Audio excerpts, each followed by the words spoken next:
Hello दोस्तों, स्वागत है आपका अपने यूट्यूब चैनल गोयल मैट्रिक्स पर। चैनल पर पहली बार आए हैं, सब्सक्राइब कर लीजिएगा, साथ ही बेल आइकन को प्रेस जरूर करिएगा जिससे नोटिफिकेशन आपके पास समय से पहुंच जाए। तो आज की जो वीडियो है इसमें बात करने वाली है ये हमारा इस एग्जाम को लेकर। सबसे पहले एडमिट कार्ड के बारे में बात करेंगे, नोट्स के बारे में बात करेंगे, लास्ट टाइम पर कितना आपको रिवीजन करना है क्योंकि 2 दिन आपके बचे हुए हैं।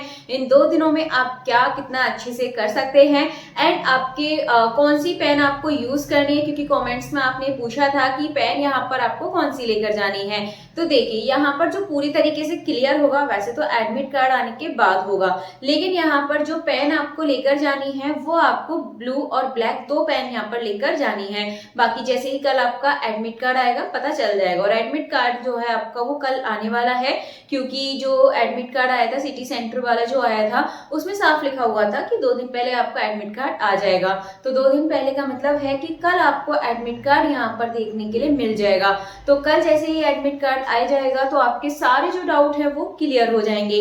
बट उससे पहले आपको ध्यान रखना है यहाँ पर कुछ बातें, क्योंकि टाइम बहुत कम है। किस तरीके से आपको यहाँ पर लिखना होगा इन चीजों का आपको ध्यान रखना है। देखिए, कोशिश करिएगा ज्यादा से ज्यादा चीजें एक्सप्लेन करने की इजी लैंग्वेज में। कोशिश करिएगा कि आप ज्यादा हार्ड लैंग्वेज ना लिखें और बहुत ही इजी वे में आप अपनी बात को कहने की कोशिश करें। एक्सप्लेनेशन अच्छा होना चाहिए। जितना आप एक्सप्लेन अच्छे से करेंगे उतने मार्क्स यहाँ पर आपको अच्छे मिलने वाले हैं।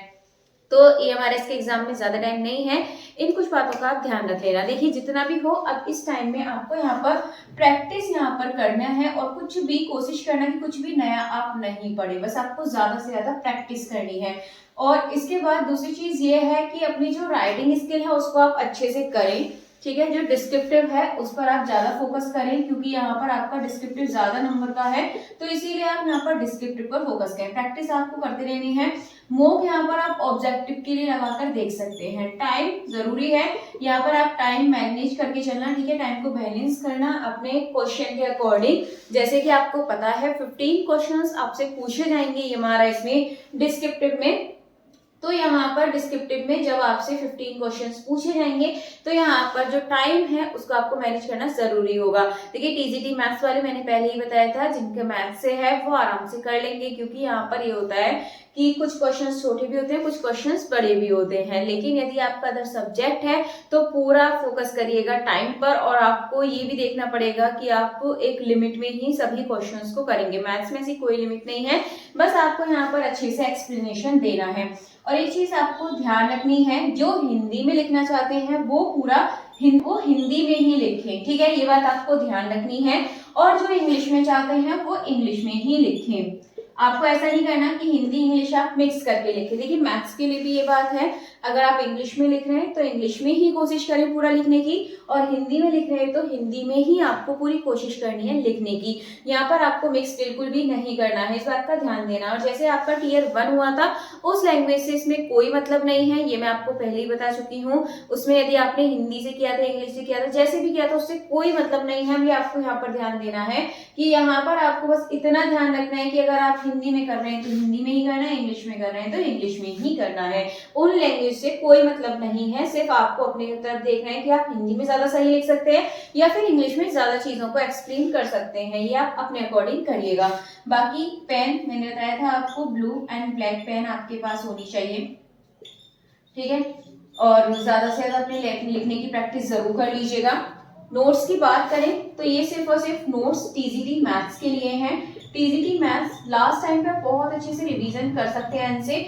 ओनली 49 रुपीज में अब आपको ये मिलने वाला है, क्योंकि सिर्फ 2 दिन बचे हुए हैं तो इसके प्राइस और कम कर दी गए हैं। सिर्फ 2 दिन के लिए प्राइस रहेंगे। केबीएस वाले भी इसको बाय कर सकते हैं, क्योंकि केबीएस के लिए भी बहुत ज्यादा हेल्पफुल ये रहने वाला है। बस आप ईएमआरएस वाली यूनिट को इसमें से हटा दीजिएगा, जितनी आपके में आ रही है आप उन्हें देख लीजिएगा। बाकी ये 2 दिन के लिए यहाँ पर प्राइस रहने वाले हैं 49, तो बहुत ही ज्यादा कम प्राइस है, तो इन्हें आप देखिएगा। लास्ट टाइम पे आपका बहुत अच्छा रिवीजन इनसे होने वाला है। बाकी जो अदर सब्जेक्ट वाले हैं उनसे मैं यही कहूंगी, नया बिल्कुल मत पढ़िएगा। नया ना पढ़ के जितना भी आपने पढ़ा है सिर्फ उसकी प्रैक्टिस करें। एनसीईआरटी में जिस तरीके से आंसर लिखे हुए आपको उस तरीके से आंसर करने हैं। जहां डायग्राम बनाने की जरूरत है वहां आप डायग्राम जरूर बनाइएगा, क्योंकि डायग्राम पे आपको ही पता है नंबर अच्छे मिलते हैं। या तो आपका बोर्ड हुआ, ग्रेजुएशन, आपने हर जगह देखा होगा, अगर आप डायग्राम बना के अच्छे से एक्सप्लेन करते हैं तो नंबर और ज्यादा अच्छे रहते हैं। बाकी आपको पेंसिल ले जानी है नहीं ले जानी है इसके बारे में, जैसे जैसे ही एडमिट कार्ड आएगा तो उसमें सब क्लियर हो जाएगा कि आपको क्या क्या चीजें लेके जानी है, क्या नहीं लेकर जानी है। तो चलिए फिलहाल अगर आपका कोई डाउट रहता है तो कमेंट सेक्शन में बता दीजिएगा। मिलेंगे हमारी अगली वीडियो में आगे की इंफॉर्मेशन के साथ। तब तक के लिए आप ज्यादा से ज्यादा वीडियो को लाइक कमेंट शेयर कर दीजिएगा।